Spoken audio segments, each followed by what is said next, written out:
Please, I would like to confirm if I'm audible. Wa alaikum assalam. You are audible. You can hear you. You are audible. Okay, Alhamdulillah. So I welcome everyone to the second edition of our 2026 MIRA Monthly series. This discussion is something we used to hold monthly in the past years. But this 2026, we is to make it bi-monthly for effective preparation and city so that we can have as many people to benefit from it and we can hold enough productive and impactful programs rather than just having or rolling out different programs monthly. So I am really honored to be hosting tonight's program and being a light ta'ala, the topic we'll be discussing this evening is a very important one because oftentimes we see academia and enterprise as two separate worlds. But Bidnila will be bridging the gap this evening because the person we have amidst us, our guest speaker, Associate Professor Lukman, is someone who merges the two, academia and enterprise. So whether you are a PhD candidate or you are a seasoned researcher, or you are even just an undergraduate or someone who is trying to find their way into the academia. So understanding the enterprise of academia is something that you should really know because it is a key to scaling your impact. So without much ado, I would like to welcome our guest speaker, Professor Lukman, on pod. So I have a short citation of him here. So let me just read us through it. So Dr. Lukman Raimi is an assistant professor of entrepreneurship and the program leader for business administration and former program coordinator for entrepreneurship at the School of Business and Economics, University Brunei, Dar es Salaam. Previously, he was the chair of entrepreneurship, the coordinator Graduate Program SBE, and Assistant Director Center for Entrepreneurship at the American University of Nigeria. Dr. Raimi participated in the Residential Mentoring Program in 2014, where he enriched his academic journey. Additionally, he also attended experiential classroom sessions for entrepreneurship educators at the University of Tampa and Notre Dame University, USA. Dr. Lukman has several peer-reviewed published articles and has delivered conferences and seminar papers in Turkey, Malaysia, Brunei, Indonesia, the UK, Nigeria, Morocco, Laos, Pakistan, Ghana, Togo, India, and the US. His publications are listed in Scopus, ResearchGate, and Google Scholar, with growing citations. He has honored with the Best PhD Thesis Award You has been honored with the Best PhD Thesis Award for the Faculty of Business and Law, the Montfort University, Leicester, UK. One of his papers was awarded highly commendable academic paper by the World Journal of Entrepreneurship, Management and Sustainable Development, Emerald Group Publishing Limited, UK. His collaborative research was also awarded highly commended paper at the International Conference on Business and Economics, South Korea, and he sits on the substantive board and advisory board of Halal Certification Agency, Apollo Global Innovation Hub, Women Concerned Foundation's International Center for Global Peace Initiative, Waste Transformer Limited, and Tungsten Entrepreneurship Holdings, among others. His ongoing research focuses on medical entrepreneurship, family business, community entrepreneurship, and informal entrepreneurship. Presently, he serves as the president of the Global Academy of Entrepreneurship and Innovation. Ladies and gentlemen, brothers and sisters in Islam, please join me in welcoming our guest speaker on board, Associate Professor Lukman Raimi. Please, you have the board, please.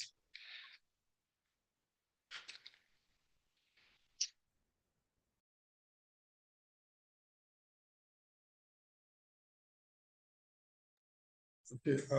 Can you view my screen? Yes, sir. It's open. Okay. First and foremost, I would like to commend the organizers for finding me worthy to be invited to share my little knowledge on this important concept entitled Enterprise of Academia, Reimagining Universities as Engine of Innovation, Value Creation, and Societal Impact. So this is, of course, a webinar organized by Muslim in Research and Academia in Nigeria. And I will be sharing my thoughts on this very important and captivating topic. So the objective of this webinar really, are essentially three. The first is to explain the concepts of enterprise of academia, which of course is simply an amalgam or a marriage of entrepreneurship, innovation, and societal impact. Enterprise of academia is not a new concept, but is becoming popular in recent times because university is actually transitioning from just teaching or conducting, basic research to applied and commercialized research. So the theories that support enterprise of academia are essentially three, which I'm going to explain to you: triple helix, knowledge spillover, and the resource-based view, RBV. This will enable us to understand the relationship between university, industry, and government, which is otherwise called university, industry, government collaboration. Then I'm going to provide strategies on how universities can actually transform or transition from mere ivory towers to what we can call entrepreneurial and impact-driven higher institution. Based on my experience, what I have seen in India, in the US, a number of universities, in Brunei, where I am currently, then my experience with Pan-African University of Nigeria, when I went there for a series of training, and also at the American University of Nigeria, to mention few. So my presentation outline will follow this format. I'm going to talk to the introduction, define enterprise of academia, explain the theoretical anchors, those three theories, then take you through 5 pillars of enterprise of academia. When we talk about enterprise of academia, there are 5 things we must see. And I'll show you 3 models that any country or institution can actually leverage. And I'll also show you examples of 10, world-class universities that we can describe as leveraging enterprise of academia. I hope I'm audible. Yes, sir. We can hear you, sir. Okay. So we're also going to look at global best practices of the enterprise of academia. What are the beneficial, impacts of practicing enterprise of academia? And in the developing countries of the global south. So what are the challenges? And I will conclude with recommendation. So let's start with the introduction. I emphasize that the traditional model that we are all familiar with, regarding universities, University of Lagos, University of Ife, Ahmadu Bello University, among others, these are traditional, model where the focus is essentially on teaching and research. And not only research, most of them are basic research, conduct laboratory experiments, students develop their project, prototype, and at the end of the day, everything ends in the laboratory. So they are not commercialized. They are not taken to the next level. So this is the traditional model. And the world is fast moving, transitioning from the traditional model. The world is actually moving into what I call novel higher institution, with emphasis on three things. One, entrepreneurship. Two, innovation. And three, societal impact. By entrepreneurship, I don't mean, assembling students in higher institution and teaching them how to make Indomie noodles or pancake or selling pop-off on campus. These are survival type of entrepreneurship.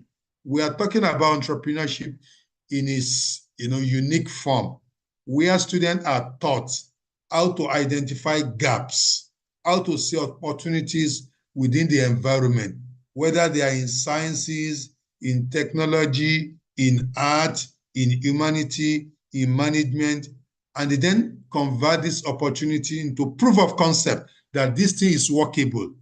So with the support of lecturers, the industry, the transition from proof of concept to prototype. With support from the university, they refine their prototype until they reach the level of minimum viable product. That is a product, a service, a technology, an invention ready to go to the market. This is where Shell comes in.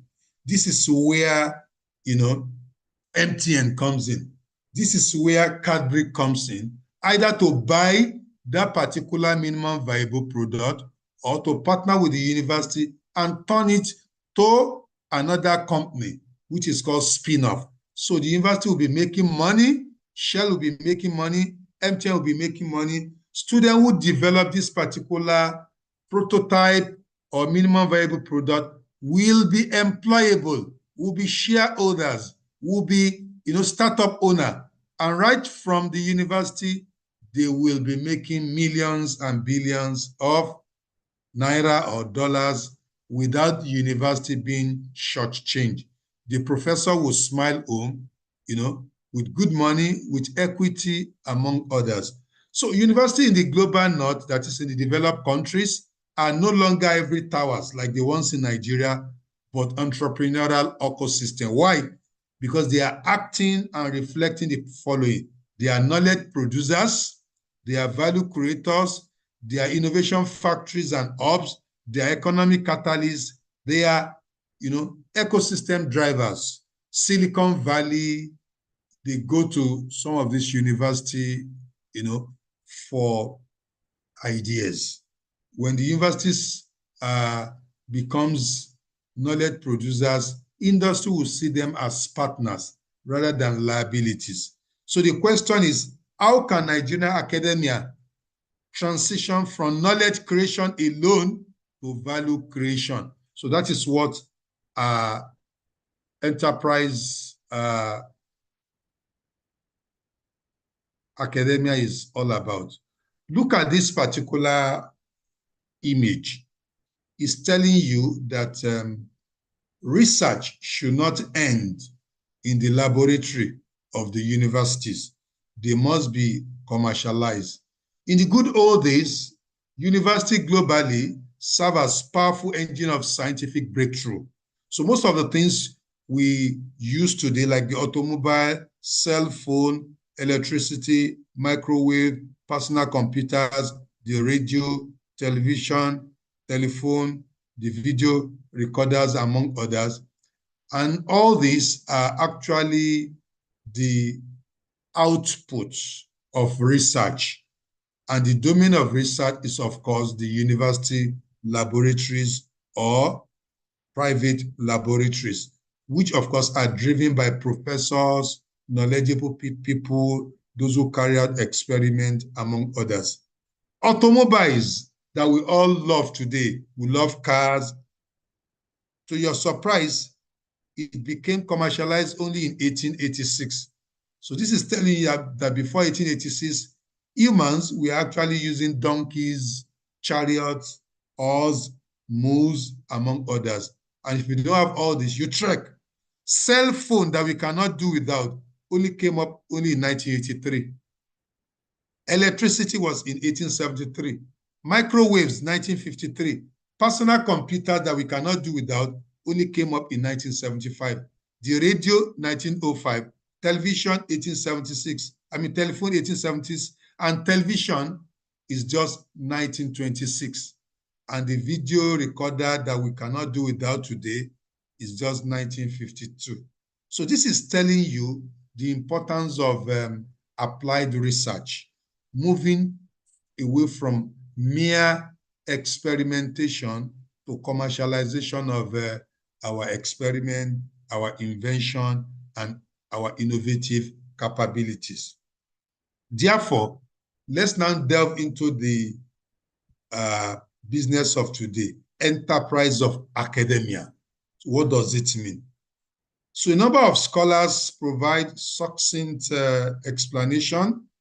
The one that appeals to me is that enterprise of academia refers to strategic transformation of universities, whether Ahmadu Bello, whether Unilag, into entrepreneurial, innovation-driven institution. Look at that word, entrepreneurial and innovation-driven institution.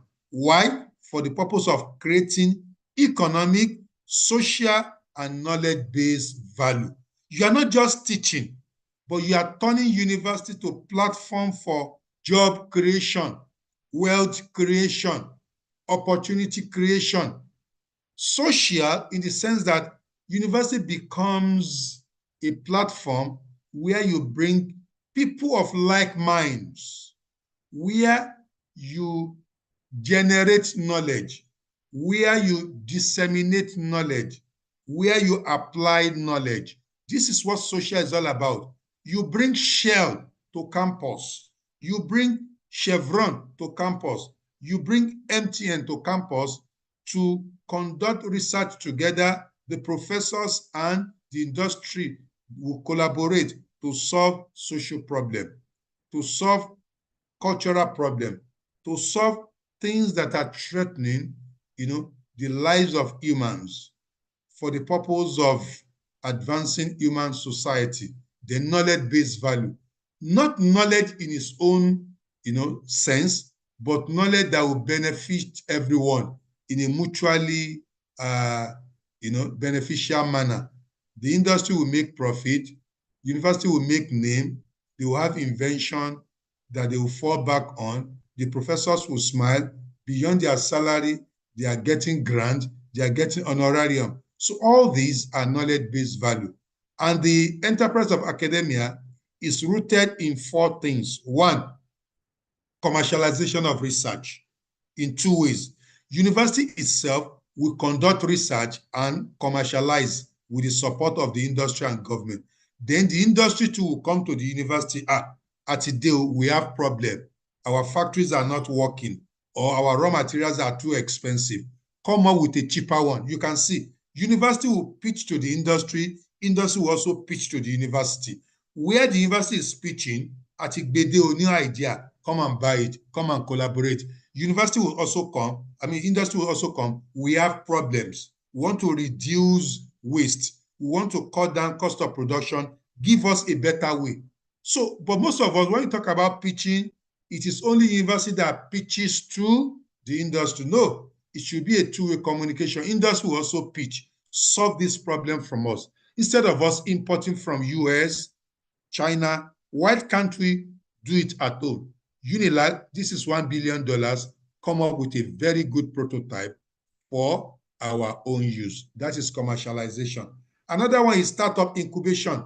What the students have developed in Faculty of Engineering, Technology, Sciences, Business can actually be converted into business by supporting them on campus to what is called University Startup Incubation or the University Startup Center. They continue to train them.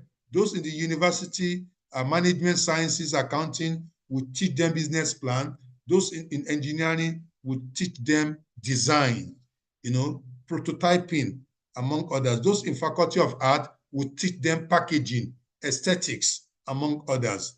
And those in the English, they will teach them the language of communication, pitching, among others. Industry collaboration is the third one, and the final one is policy influence. We create, top-notch research, and we provide advice to government from those research so that government will be able to run government effectively, efficiently, and productively. So this is the model of what it looks like, what I just explained. The university in the middle is the knowledge creation, value creation, and societal impact. So that is what enterprise of academia is all about. And what are the impact of this? They generate innovation, they promote entrepreneurship, they foster industry collaboration without forgetting their primary objective, which is education. But they are not just teaching people philosophy, English, economics, accounting. Rather, they are developing entrepreneurial mindset and practical skill for the future. When students graduate from the university, they are not graduating with job-seeking mentality, but what? Job-creating mentality. So the fact that you have read Yoruba does not mean you cannot be, productive in the society. Look at Masoyibo, he has turned Yoruba language to something that is creating wealth. It created job for him and job for so many others. Look at Teju Babyface.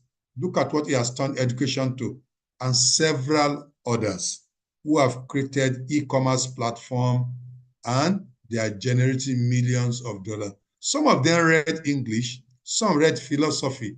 The fact that you have read philosophy does not mean philosophy is not good. The fact that you have read philosophy does not mean you have to be Socrates. No. You use that philosophical knowledge to change the society. You can delve into any area.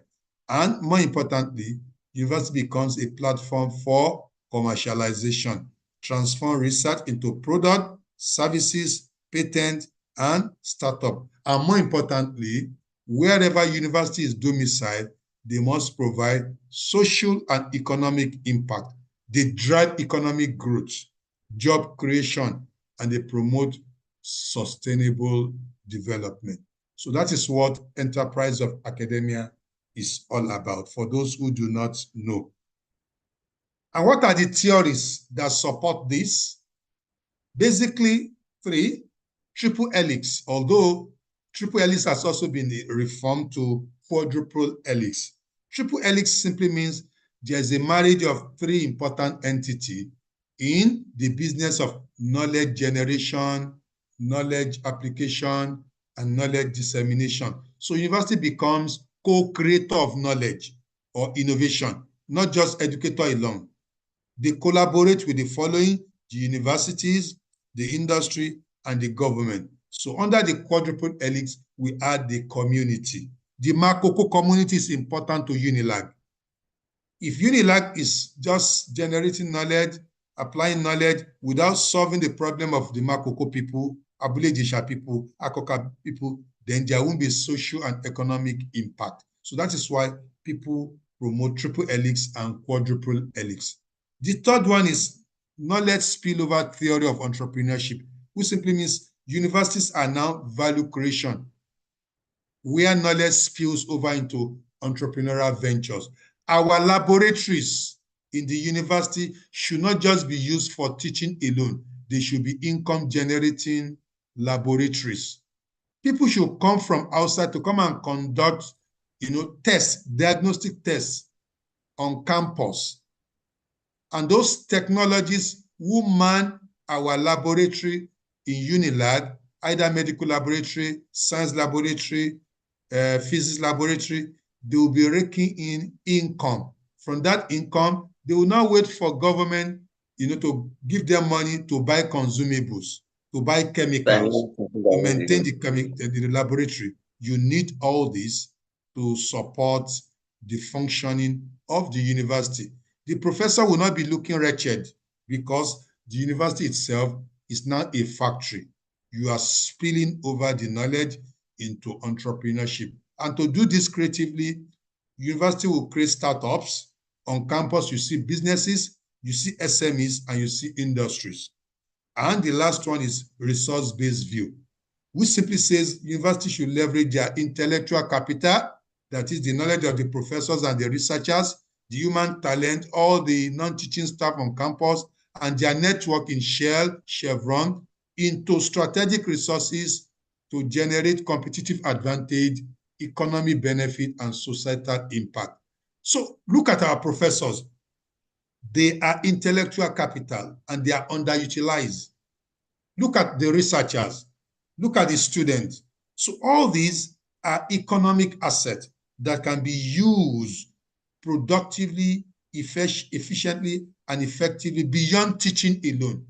They can be, dynamites, for propelling advancement, human civilization, wherever they are.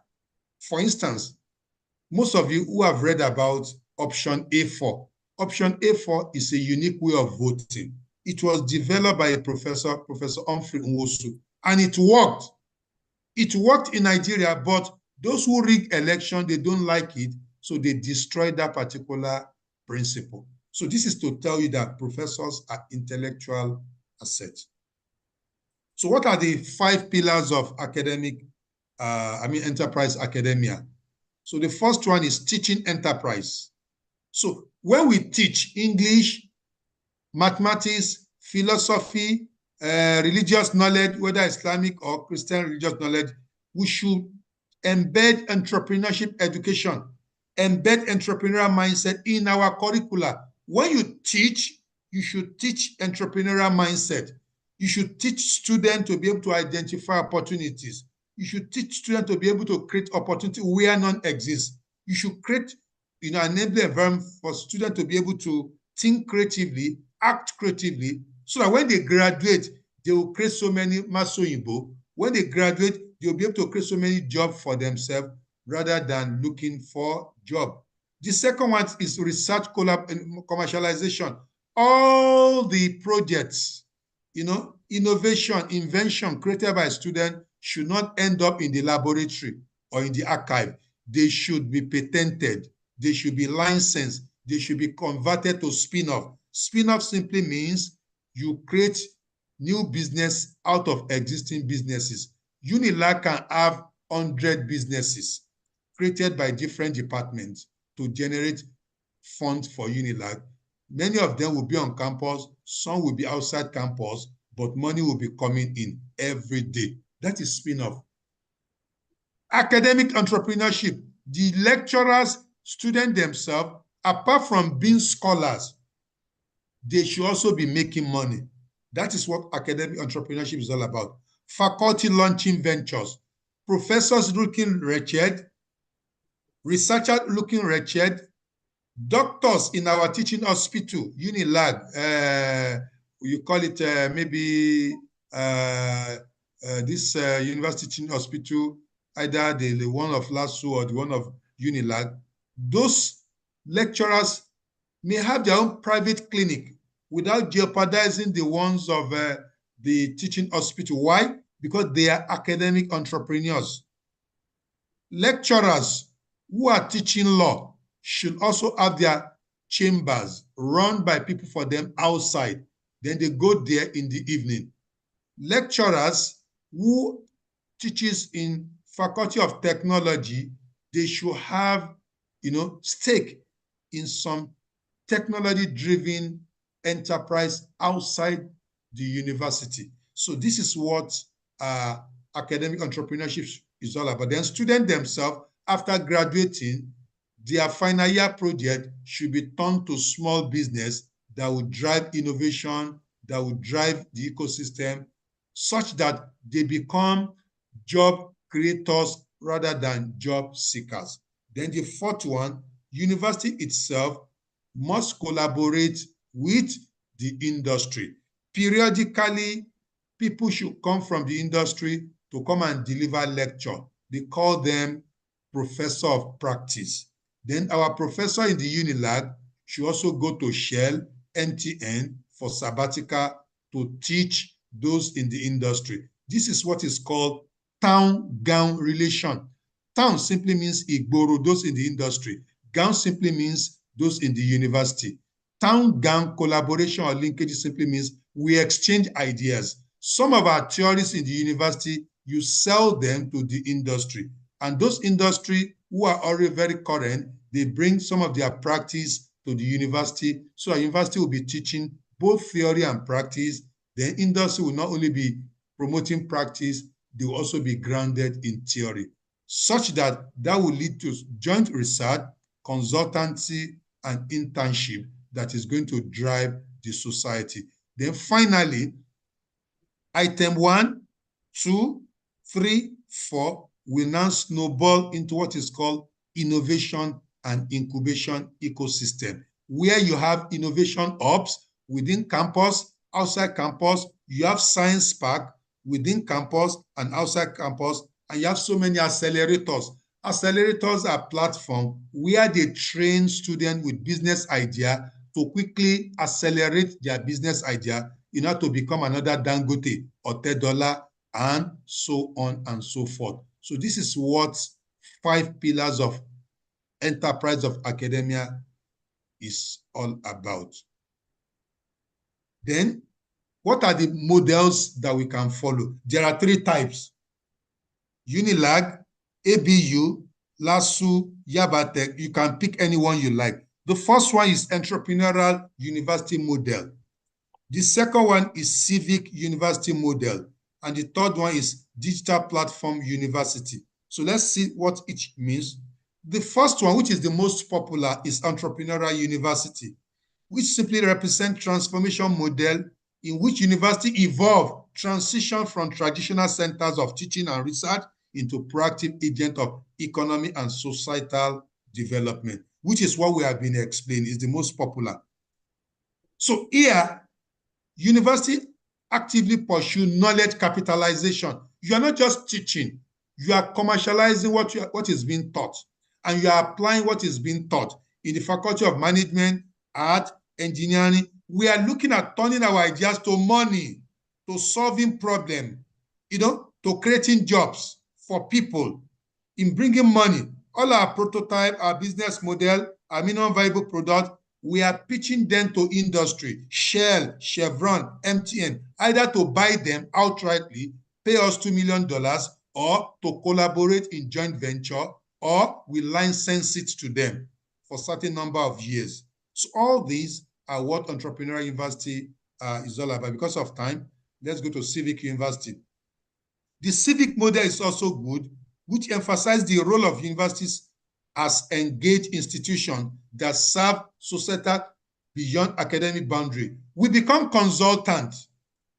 2027 is coming. What type of election process do we use that is going to reduce rigging and what have you? They come to the university, meet professor of political science, international law, to help us fashion something. That is civic. Those in Makoko, they don't want to leave that, dirty water, yet they want to live a quality life. Yes, if you go to some part of the world, people live on top of water, but very neat, very clean. You can come to the university, either in the Faculty of Engineering. What type of prototype can we come up with so that we have very beautiful building, hotels, park, recreation center in Makoko area without necessarily asking the people to go? Civic university prioritizes social impact, community engagement, and regional development. They collaborate actively with local communities, Makoko, Shomolu, and civil society organizations to co-create solutions. You don't force solution on people. We have been ejecting them for years. They keep coming back. They resist. Why? Because we are giving them solution. We are not sitting down with them to come up with a good solution. In some part of the world, you have 4-star hotel in places like Makoko on top of water. You have, instead of those dirty boats, you have beautiful canoes, so that people will go there for honeymoon, they go there for holiday, they go there for picnic and so many beautiful things. And that will improve the economic life of those people. They will be transformed from marginalization, inequality, and they will be empowered. And there will be sustainability and public welfare. This is what civic university is designed to do. The third one is digital platform university model. The digital or platform university model reflects the transformation of higher institution. It may be Yaba Tech, Unilag, Ahmadu Bello into digital age, where university leverage advanced technology, such as AI, big data, robotics, to deliver AI-driven personalized learning experience, facilitate global collaboration, and build virtual entrepreneurship ecosystem that connects students from different parts of the world in Korea, in Nigeria, in Brunei. They will teach online. Professor in Korea will be teaching Unilag virtually.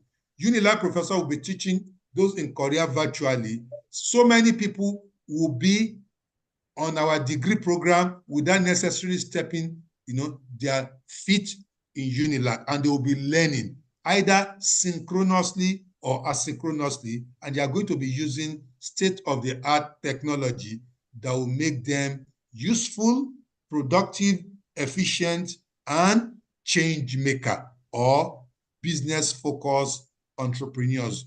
So at the end of the day, such university will be generating market-ready solution because you are bringing brains from different parts of the world together to co-create solution, to develop prototype using the power of digital platform and digital technology.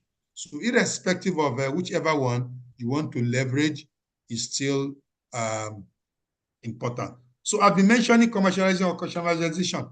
So briefly, university can use some of the following. I mentioned licensing, assignment and sales, startup approach or spin-off approach, and we can also use the franchising. So these are things you can read up on your own because of time. So what are the global best practices of enterprise of academia? These are 10 universities in the world that practices what we are talking about. Number one is Stanford University. The second is University of California, Berkeley. Third one is Massachusetts University of Technology, MIT. Fourth one is Harvard. Fifth one, University of Pennsylvania. Sixth one is Cornell University. Seven is Michigan.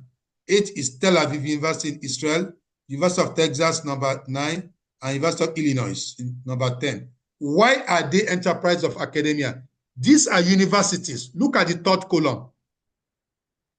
Founders count, the number of founders, those who have passed through the universities, who have become founders. I'm not talking about those who sell pop-off or donuts or Indomie noodles. Those with great companies that employs 10,000s of people with impact. They have generated 1,448. California, 1,065, and so on and so forth. How many companies have they produced? How many companies have University of Stanford produced? Company produced, look at it, 1,258. How many has Yaba Tech produced? We don't have the record. How many founders Yaba Tech? We don't have the record. Then, how much have they raised? Those are the three things that make the enterprise of academia. University of Stanford has raised 47.8 billion US dollar, not Naira, 47.8 billion. Convert that to Naira, multiply by maybe 1,450. That is to tell, that is a university, not Lagos State government, not Imo State. So all these universities that I've listed, they are richer than our state in Nigeria. What they have raised. Look at the least one, University of Illinois, 16.4 billion. And that is as at 2020. As at 2020. We are now in 2026. So they are doing three things. One, they are producing founders. They are creating companies. Imagine, they don't need to wait for Trump to give them money. They are bringing in money already. Look at the company, 1,258. One university created 1,258 companies. What is that telling you? They are not relying on subvention alone. So if you have lecturers going on strike, this is the solution. If Unilag has 500 founders, like Tony and Lumelu, who are their founders, they have created their own companies, like 500, and they have raised so much money for their students. Why should their lecturer go on strike? The best paid lecturer in Unilag is not earning 1 million per month, even with the increment. So whereas if Unilag has some of this potential, if government pays a university lecturer 700,000, Unilag will add 3 million. You go with 3.7. That's the implication. If we make it enterprise of academia, so they don't have business waiting for their salaries alone. What the university is generating from honoraria for those lecturers is enough to take care of their well-being. So the salary will just be accumulating and they will be smiling, teaching students productively, efficiently, eloquently. Everybody will be happy. And if we're able to put in place this concept of enterprise of academia, what are the benefits? So I won't waste time. This is self-explanatory. Academic benefit, educational benefit. For academic, we advance, our discipline, in all ramifications, good understanding, the method, theory, everything we advance. Education itself will become a training and capacity building. Our curriculum will be top-notch, will not be archaic. Our educational tools will be effective and will provide qualified people. Environmental benefit, we contribute to managing our environment, protecting natural resources, reducing environmental pollution, because knowledge is coming from the university, productive knowledge. Economy, companies, will become a company. University become company where you generate revenue for the university, for the lecturer, for the host community, and economic growth will be advanced. Also, health.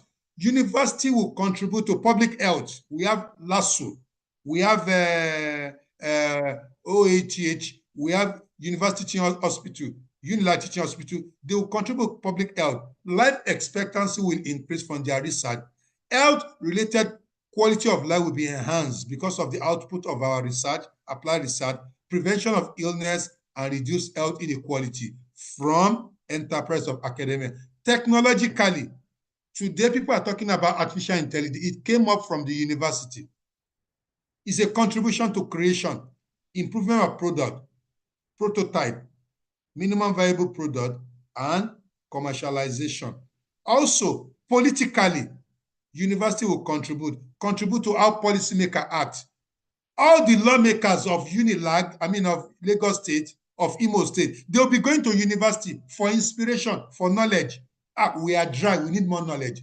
On how to draft constitution, they'll be engaging professors of political science, professors of laws, those in sociology. They'll see them as consultants, valuable asset. But today, they don't see them as valuable people. Why? Because of the way university is constructed. Culturally, university will contribute to people's understanding of ideas, of realities, of beliefs. There are so many backward beliefs that people still hold. It is the university that is going to help remove that through engagement. Look at Professor Sophie Oluwole. She's a professor of philosophy, African philosophy. If she talks on so many African beliefs, you will be amazed. Wow, this is knowledge. This is cultural, intellectualism. So all these that I've mentioned, the good, they are not very easy. There are challenges. And I've summarized those challenges to, for one, commercializations to academic integrity. There are so many professors who believe that if you practice enterprise academia, we are commercializing education. We are commodifying education. We are making, education, to focus the market. Whereas education is just to teach people to be knowledgeable. But we have been producing knowledgeable people for years. Now, unemployment rate is very, very high. There's inequality. There's hopelessness. There's helplessness. There's helplessness. Look at NSAS. What fueled NSAS was unemployment, was what we can call hopelessness. The youth, they don't have job. Banditry is part of it. Terrorism is part of it. And that is why in the English adage, it says, an idle hand is the devil's workshop. So the youth are not really engaged. So we need to move from just, knowledge for its own sake to commercialization without compromising academic integrity. Second one is inequality in knowledge access. We are going to make some university elitist university, and they will dominate innovation where others will not be able to dominate. This is also wrong. Enterprise of academia can be practiced by LASPOTECH, can be practiced by UNILAG at their own level.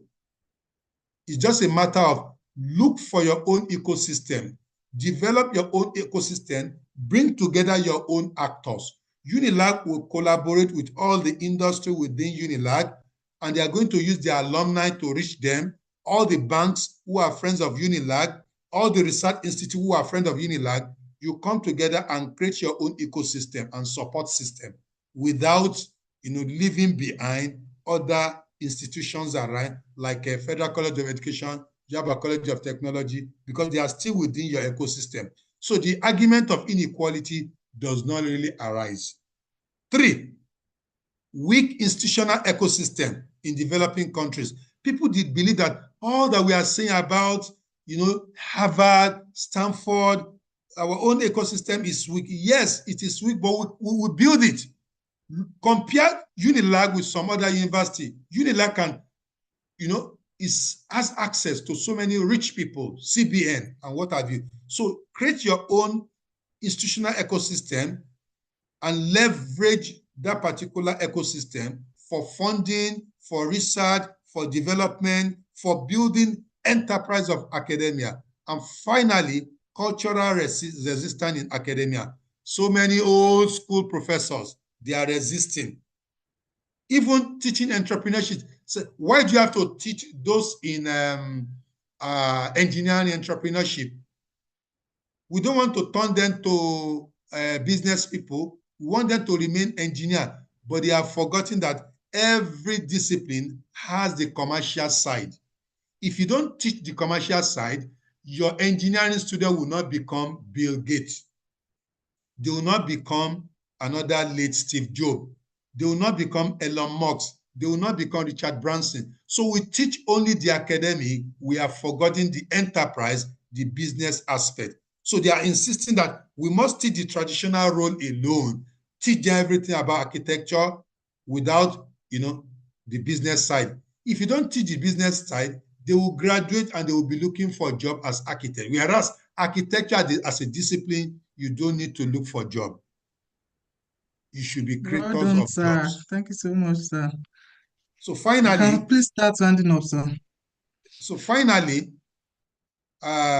These are the solution at the policy level, institutional level. These are the things we need to do. If we follow all this, then we are going to form what we call the university industry linkage, either the triple bottom line, triple helix model, or quadruple helix model. So thank you for your rapt attention.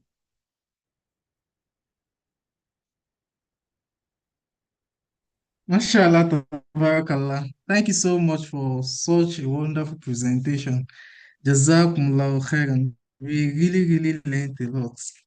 Sincerely. Thank you for opening our eyes to the fact that we are where we are in Nigeria. Meanwhile, our counterparts elsewhere are transforming already, where they don't just produce knowledge, they are creating values and are innovating. And Bismillah, I hope Nigeria will take off also very soon enough, inshallah. So just some things to note. Number one is the fact that the discussion is actually recorded, and we can always fall back to our YouTube channel anytime to rewatch. Also, you can also rewatch our previous sessions too on our YouTube channel. Then also is the fact that if you find this conversation valuable and you feel you want to join the community, you can drop your phone number in the chat box so that we can add you to our WhatsApp group. And lastly, don't forget to follow our LinkedIn page. So we usually drop updates on our LinkedIn pages, and you can get to connect with us more on there. Now, if you have any question, I already dropped this in the chat box before. Please don't hesitate to indicate, or please drop it on the chat box. Thank you, Jazakumullah khair. So I have a question here. I feel you can just attend to this while we await other people to drop theirs. Because me, I feel like this discussion should not just end there. And if we really, really want to take it to fruition, if you want it to be practical, how can we balance the publish or perish culture that we know is that we know flies around academia?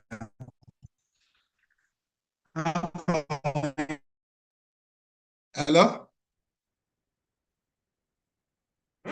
Hello, moderator.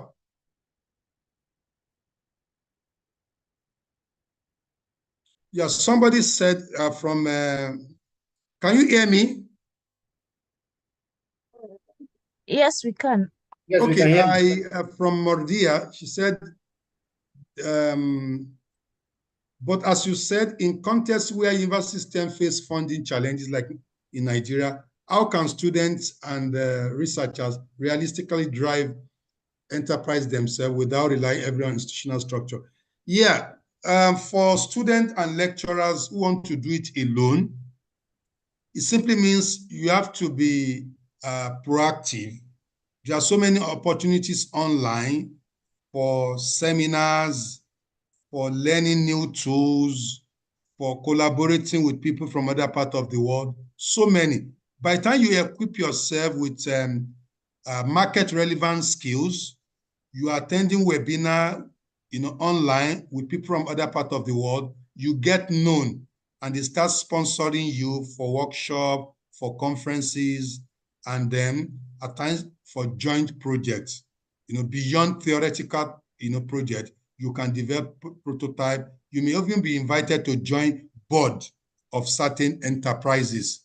And through that, you are building your network, So that is how you can do it. There are some professors who are consultant to Shell, some to MTN. So they are very, very rich. That is why I see them on campus driving Elon's van. Some of them are consultant to World Bank, is because they leverage enterprise of academia by not making themselves a local champion. They convert their knowledge into what the society will appreciate. And society is actually, rewarding them. If you know one former professor of University of Lagos and one former vice chancellor, is a professor, I think, let me remember his name. He sits on the board of so many companies, while he was a professor, when he was a VC, and is one of the executive members of so many banks and blue chips company. So he started all this early in his career. And as he was growing in the academia, he was also making money. He was a past VC of Unilag. I will remember his name before the end of the webinar. So people like that, we can, mirror them. Wale Soyinka is a professor, he teaches, but he has actually commercialized his books. Ditto for Chinua Achebe. So Chinua Achebe did not die as a poor man. He is very, very rich, but modest, because his book, Things Fall Apart, was translated into so many languages, and he was getting royalty till he died, a lot of money. Ditto for Wole Soyinka. Look at all his work. At a stage, he was given Nobel laureate. It's an esteemed, award that comes with money. Until date, he travels to different parts of the world, sponsored by agency, organization. So it's an institution. So why? He leveraged enterprise of academia. I hope that answers your question. Yes, very well. Thank you so much, sir. Yeah. Jazakumullah khair. So there is another aspect I really, really want to touch on, Yeah, but please go ahead. I'm guessing people don't understand, because I feel like in our Nigerian context now, Yeah. where power supply is actually a challenge, Yeah. and the turn and gown relationship is a bit strained. Yeah. So in this specific environment, how does a researcher practically begin? Yeah. You see, it's very, very easy. The problem is that mindset that university is there just to teach, just to teach. You know, wherever you have problems, the role of the university is to solve that problem. And that is why we teach what is called design thinking. Unilag can, leverage the power of alumni and one of the best universities in Nigeria to actually develop, independent electricity power plant on campus. And they will not pay a dime to NEPA anymore. Instead of paying a dime to NEPA, they will be selling power generated. You can sell energy that you generate to NEPA or PHCN. So instead of paying bills, 30 million monthly, NEPA will be paying them 100 million for supplying, because whatever Unilag generate, they can't use it alone. They will give some of them to Makoko people free. But the problem with that is that they can only generate, they cannot distribute. It's only PHCN that can distribute. So they sell it to PHCN or NEPA. They will now pay Unilag maybe 200 million every month. Instead of paying 40 million for using the one generated by federal government, because the federal government does not have enough. That is why we are having epileptic power supply. With the knowledge of physics, electricity that Unilag has been teaching for long, they can develop independent electricity by collaborating with Shell, Chevron, ExxonMobil, Dangote to create independent power plant on campus, and they will sell part of it to government and give part of it as free to the Makoko people as host community. That's a practical example. That is a practical example. There is a concept of what is called food bank. Food bank is a social enterprise whereby you develop something on campus, whereby some of those supermarkets who waste food, eatery who waste food, you have an arrangement with them whereby Unilag has a list of all the poor people in Makoko and Shomolu area. So those people will bring those food, egg, bread, before they expire, instead of throwing them away. So Unilag will now have a way, maybe every Monday, Thursday, those people will come to Unilag to come and take clothes, bread, and everything. Used book, that is the concept of a food bank, book bank, and so on and so forth. So these are practical way by which university can be relevant. I hope that answers your question.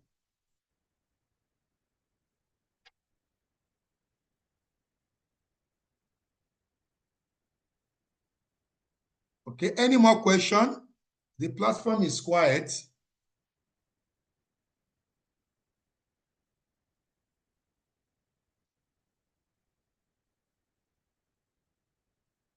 So in recent times, Yabate got a grant from, I think, UNICEF to train girl child. The grant is more than something billion naira. And they created a vocational center where they focus training of girls on how to repair GSM, computer, and everything. That is Yabatek, not Unilag. If Yabatek can get that humongous grant because of technical education, enterprise of academia, then Unilag, Laspotech, Amadi Bello can do better. So these are examples of enterprise in academia.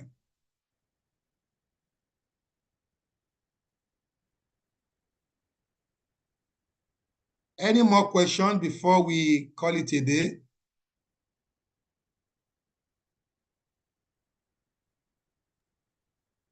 Moderator Sir. I think the moderator is offline.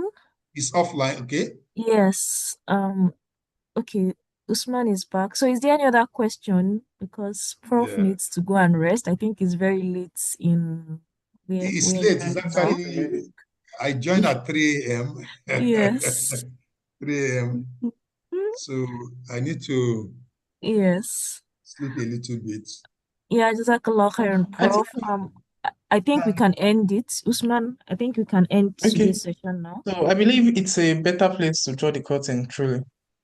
So thank you so much, Dr. Lukman, for reminding us that the greatest enterprise we can actually build is the one that leaves a legacy of benefits to humanity. Because truthfully, in all of this, while we try to enterprise, using that word, Yeah. while we try to commercialize our researches and our studies, the best thing we can actually do is to make it solve a particular problem facing humanity. And when we do that, we are even, because we are Muslims, so we are benefiting humanity, and that is one of the best good deeds we can actually do.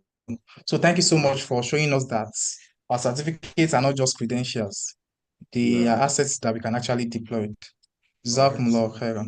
And to our audience, we appreciate your engagement. We appreciate you for joining us tonight. And we really, really are looking forward to you joining us in our next series, which is going to happen in June, Bismillah. So thank you for joining in. Thank you for joining us every time. May Allah continue to ease our affairs and may He continue to grant us goodness in everything we do. So let's take this home. Let's look for ways to actually apply our knowledge so that we can truly change the world. Because as Muslims, that is our sole responsibility. It is our own sole responsibility to actually make the world better. So let's try as much as possible to put everything we have learned this evening. Let it spark something in us so we can actually deliver this objective. Jazakumullah khairan wa barakallahu feekum wa fina jami'an. Naam, subhanaka Allahumma wa bihamdik, ashhadu an la ilaha illa anta, astaghfiruka